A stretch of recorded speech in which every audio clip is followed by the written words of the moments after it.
어머니와 아들 셋이 함께 살고 있었습니다. 그런데 각각 초등학교 1학년, 2학년, 3학년인데 이 아들들이 오늘따라서 도시락을 빠뜨리고 학교에 가버렸습니다. 그러자 어머니는 잽싸게 도시락을 싸가지고서 학교로 달려가서 큰 소리로 큰 아들을 부릅니다. 종철아! 종철아! 그러자 깜빡 졸고 있었던 수희 아저씨가 깜짝 놀라가지고 종을 치기 시작합니다. 띵띵. 어머니는 종철이가 대답하지 않자 둘째 아들을 불렀습니다.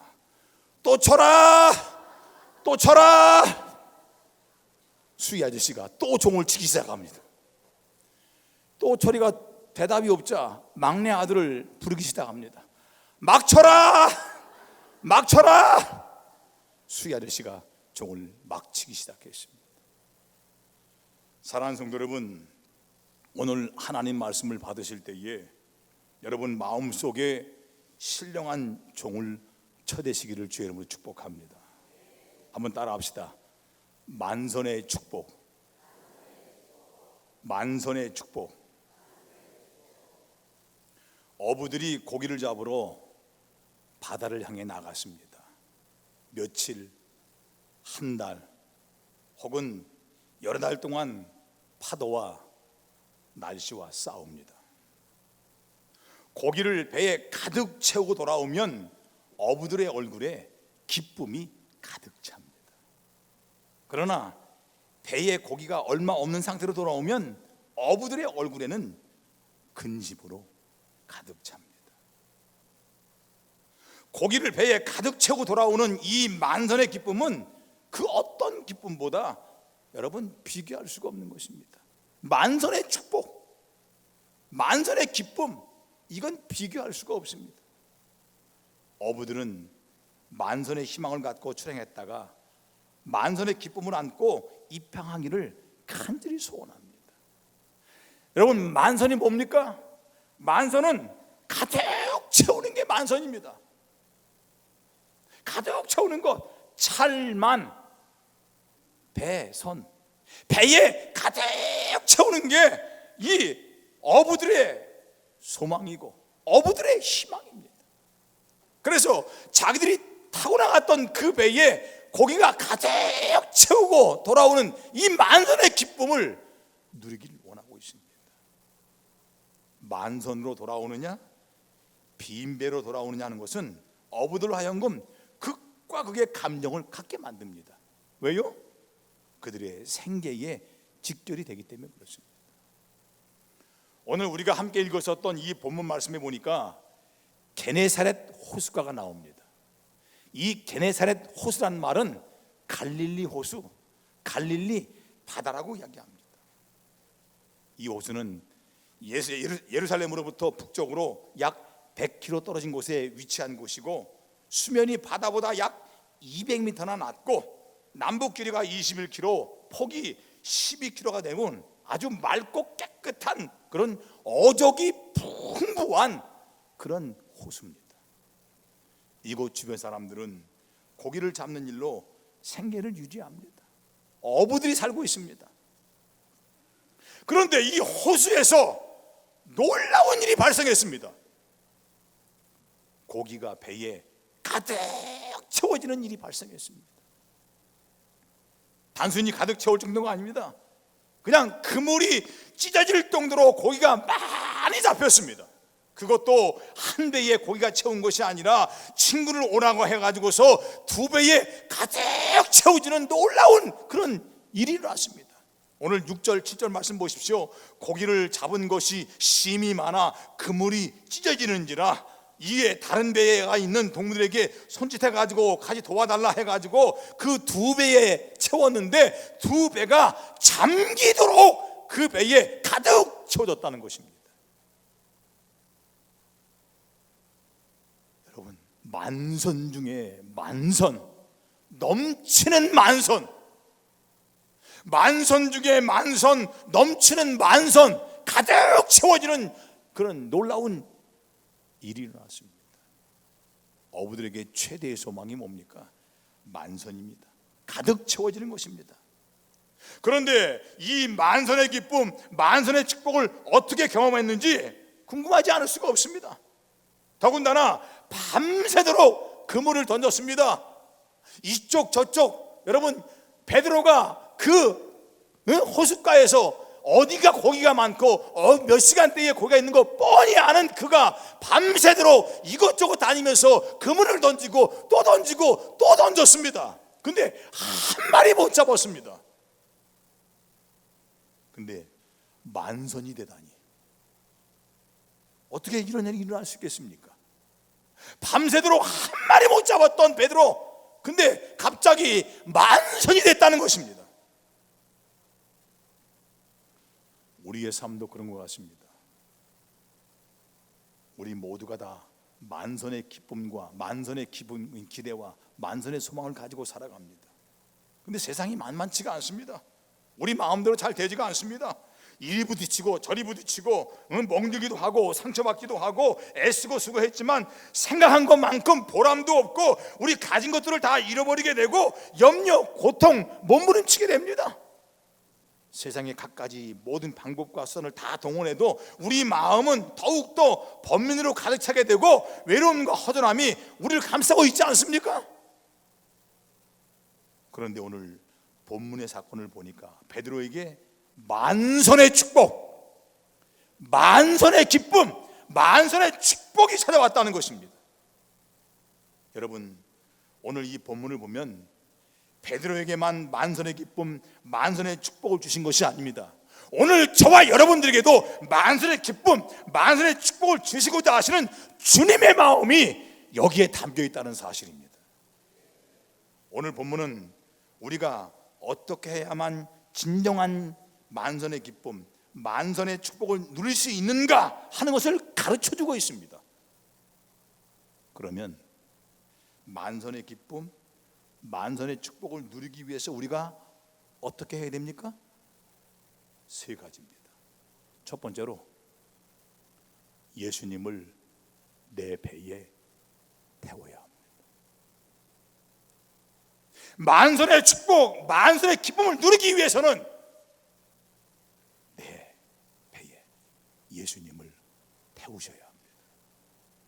오늘날 많은 사람들이 어려운 문제를 염려하고 고민하고 심지어는 극단적인 생각을 하고 있지만 내 인생의 배에 예수님을 태워야 한다는 긴박감을 느끼지 못하고 있습니다.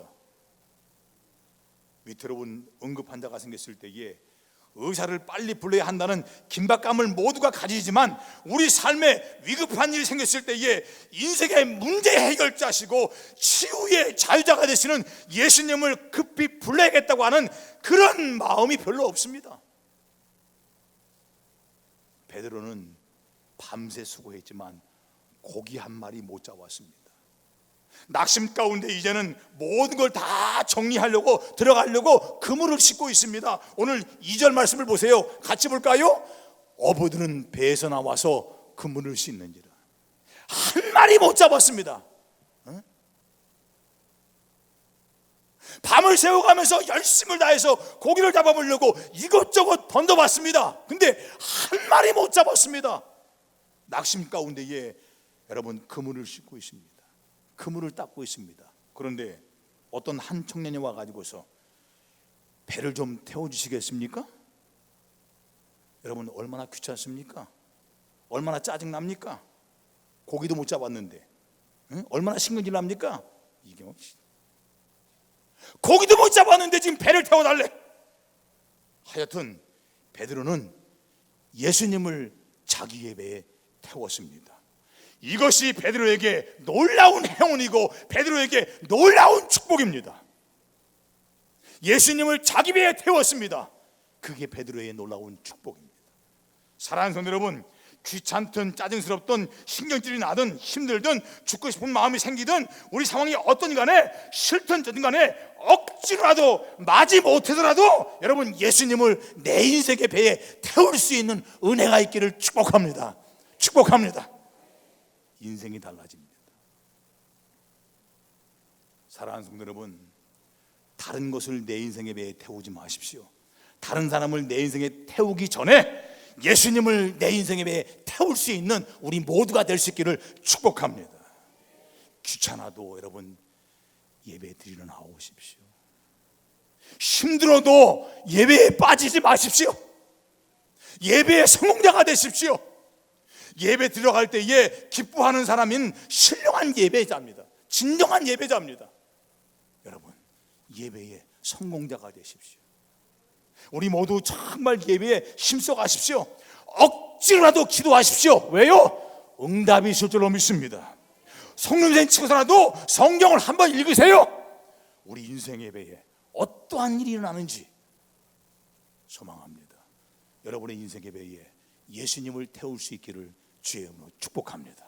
축복합니다. 두 번째로 만선의 기쁨, 만선의 축복을 누리기 위해서 우리가 어떻게 해야 될 것인가? 예수님 앞에 나 자신을 내려놓아야 합니다. 베드로는 어릴 때부터 고기 잡는 일로 잔뼈가 굵은 사람입니다. 그리고 게네사렛 호수를 누구보다 더 잘 알고 있습니다. 어디에 고기가 많은지 없는지, 이 시간대 저 시간대에 어떻게 올라오는지, 고기가 어떻게 나오는지, 여러분 베드로는 어렸을 때부터 고기 잡았기 때문에 그곳의 모든 상황을 다 알고 있습니다.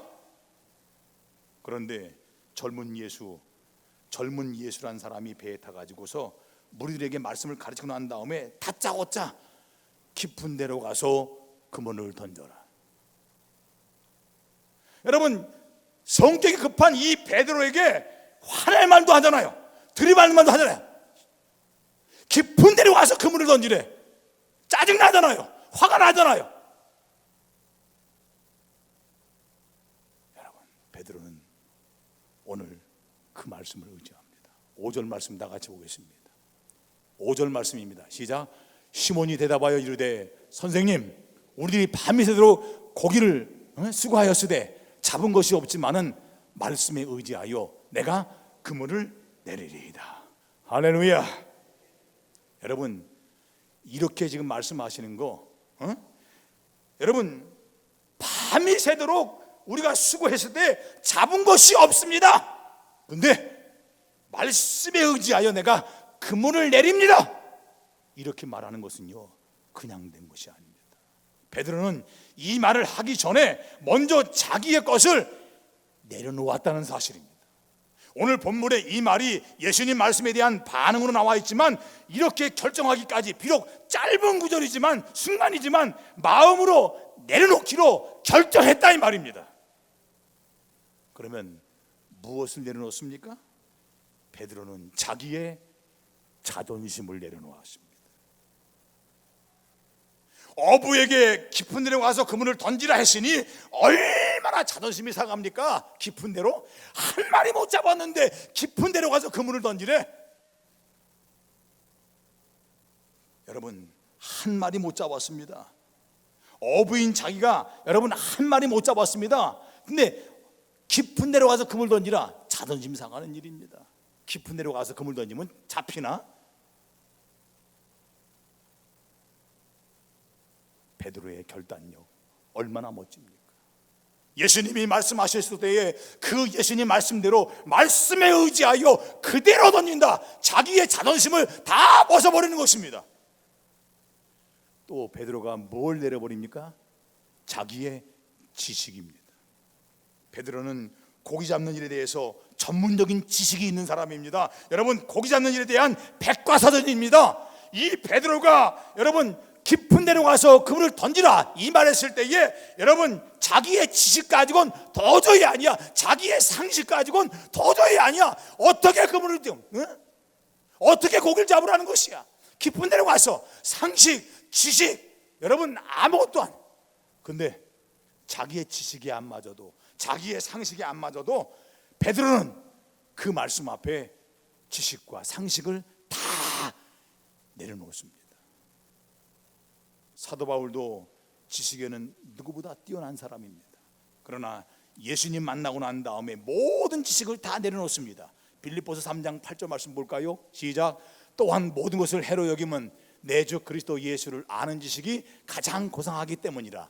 내가 그를 위하여 모든 것을 잃어버리고 배설물로 여김은 뭐래요? 그리스도를 얻고. 예수님을 만나고 난 다음에 자기의 모든 지식을 다 배설물로 여기는 것, 지식을 내려놨습니다. 그리고 베드로는요, 뭘 또 내려놨습니까? 자기의 모든 경험입니다. 자기의 모든 경험.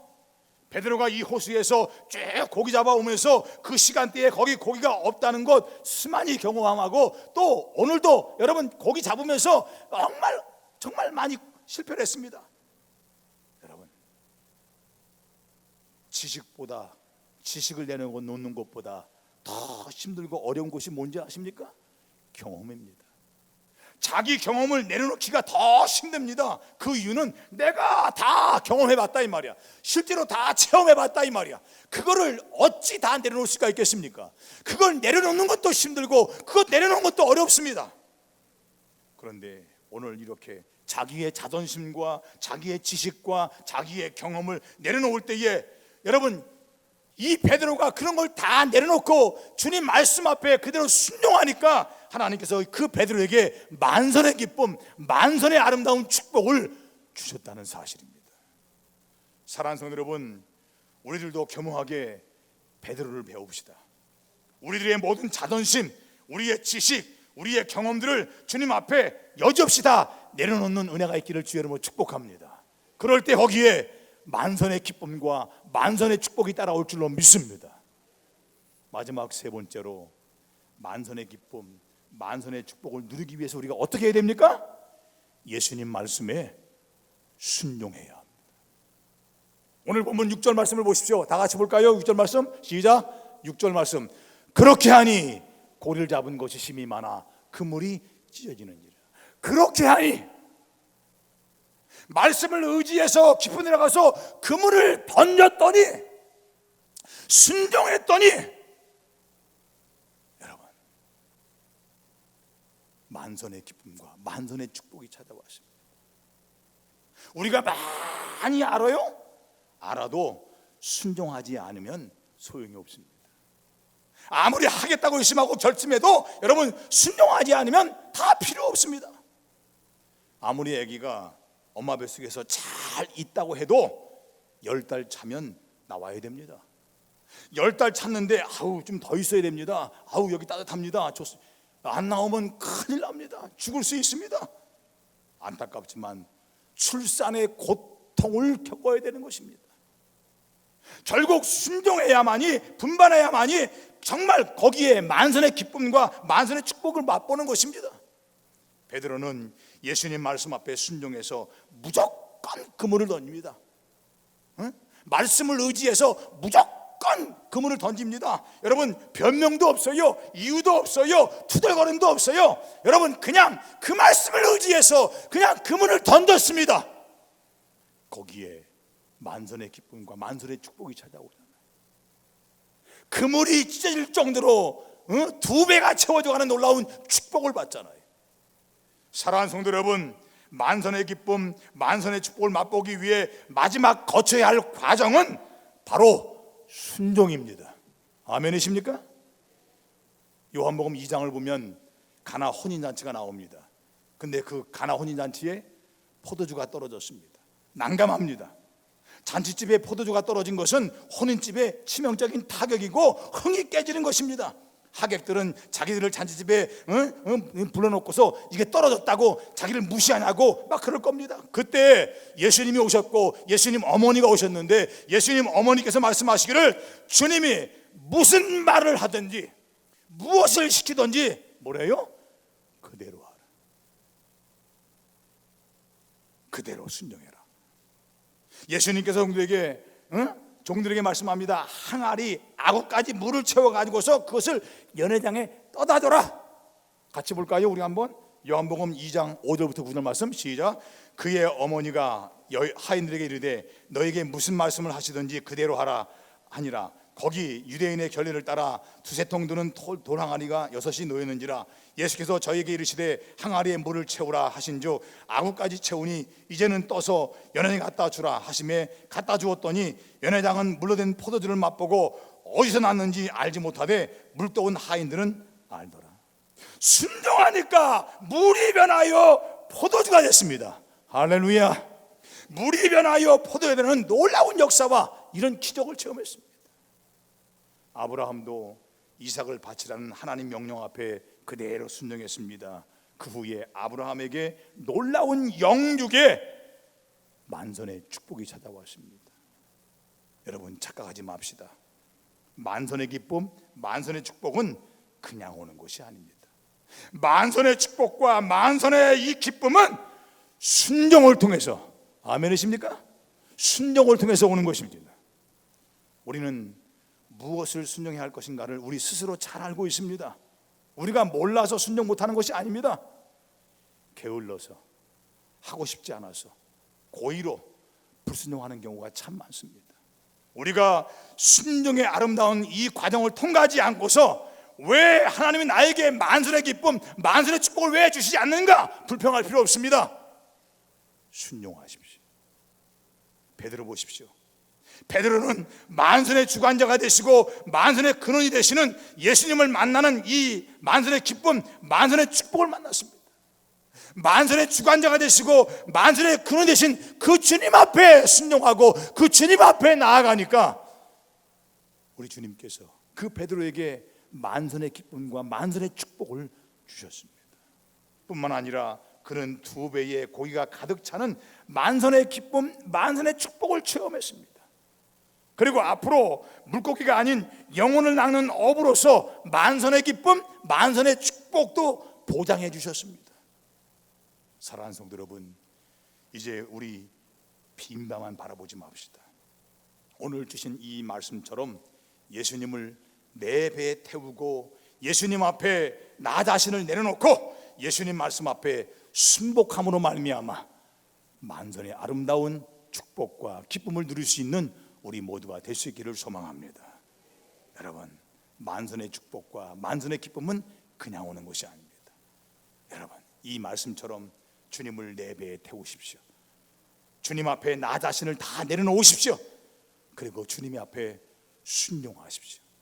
순종하면 그 순종을 통하여 하나님은 우리에게 만선의 기쁨, 만선의 축복을 주시는 은혜를 베푸실 줄로 믿습니다.